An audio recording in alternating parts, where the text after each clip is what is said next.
Welcome to the Gray Matters Time Quiz Generator tutorial. Now, the address for the time quiz generator itself will appear on the screen below, and if you're watching this on YouTube, it'll also be up in the information box.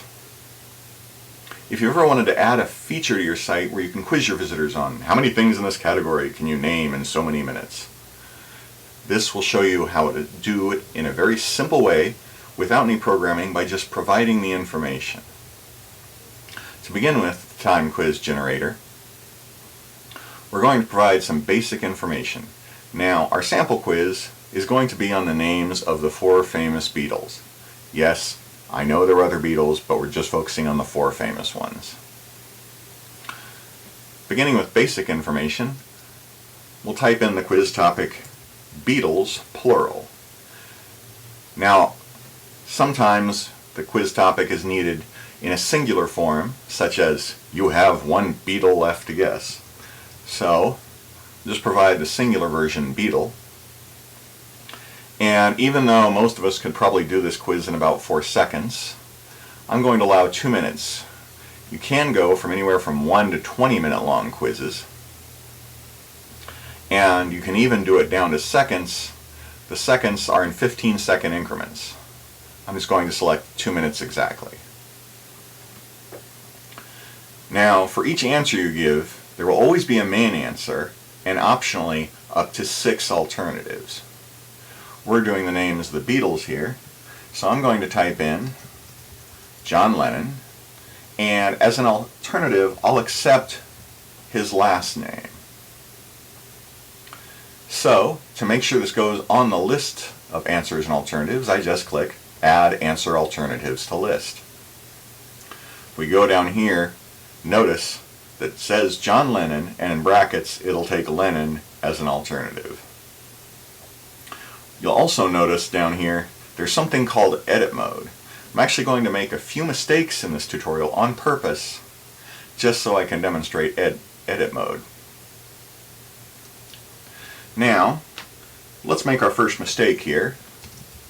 I'm going to type in Fred McCartney and accept McCartney as an answer, or McCartnett, there we go, McCartney. Add answer alternatives to list, and it says Fred McCartney, McCartney.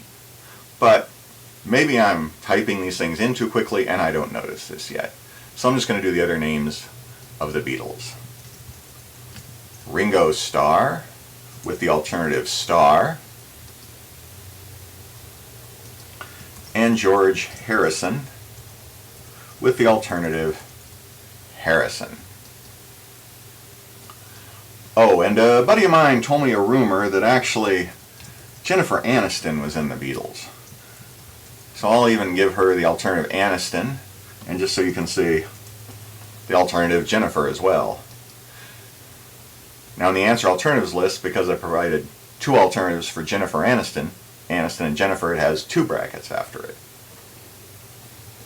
However, I look over that case, maybe do a little more research and say, oh, you know what? I don't think Jennifer Aniston was in the Beatles. So I click Edit Mode, do that checkbox, and you'll notice an arrow appears. I'm going to click the Move Arrow Down button until it points to Jennifer Aniston. I realize that's a wrong answer, and I simply click Delete Answer next to arrow.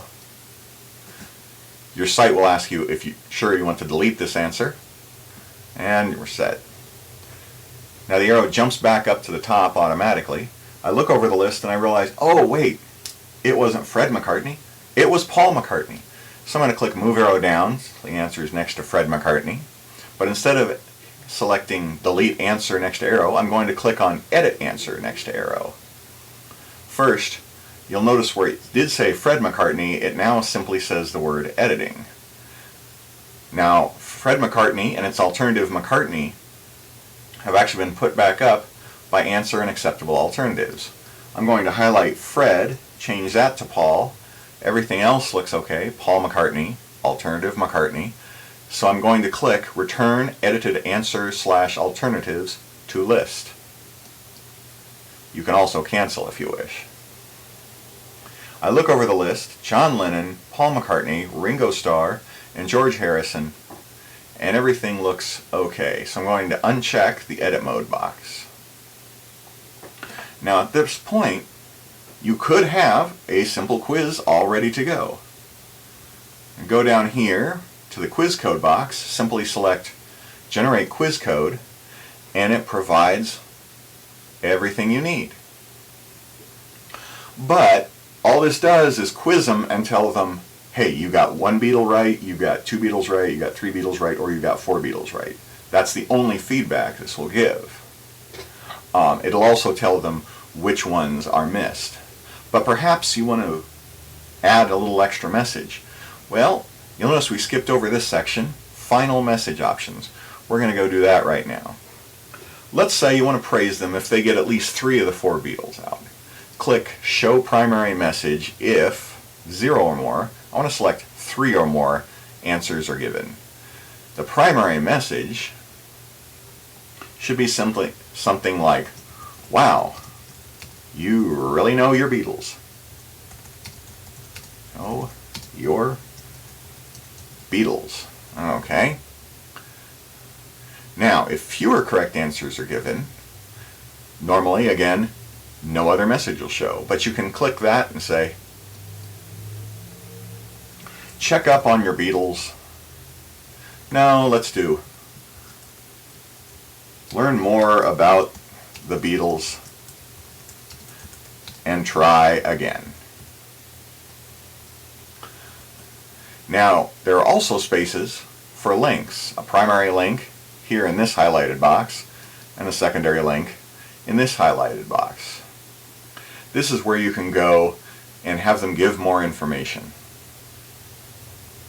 if need be. What I'm going to do is say, wow, you really know your beetles. Let's reward them with the beetles thing. I'll go to YouTube. There we go. This is a YouTube link. They can say, wow, great, cool, you know, you get to watch this Beatles video. Now, maybe you don't want to give a link to the other one, or could do like a Wikipedia link.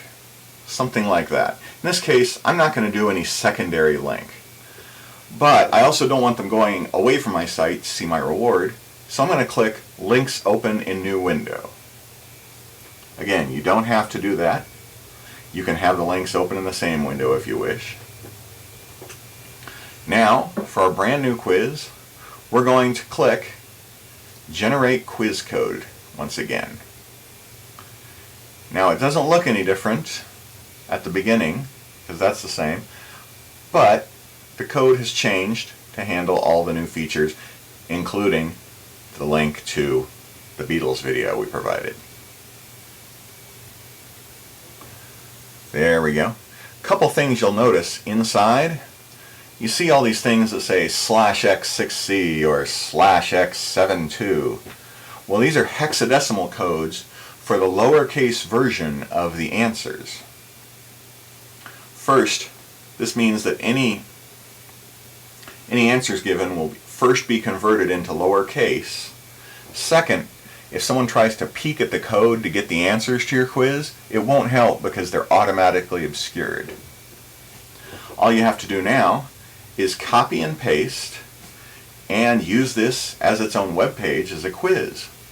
Now, if you do want to do it inside your own blog, I suggest doing it as an iframe with a width of 100% and a height of whatever it needs to be. Because that way you can do it on many blogging platforms. I found I had to do it that way, for example, on Blogspot, and many others have told me the same thing. Anyways, hope you find this useful and enjoy the Gray Matters Time Quiz Generator.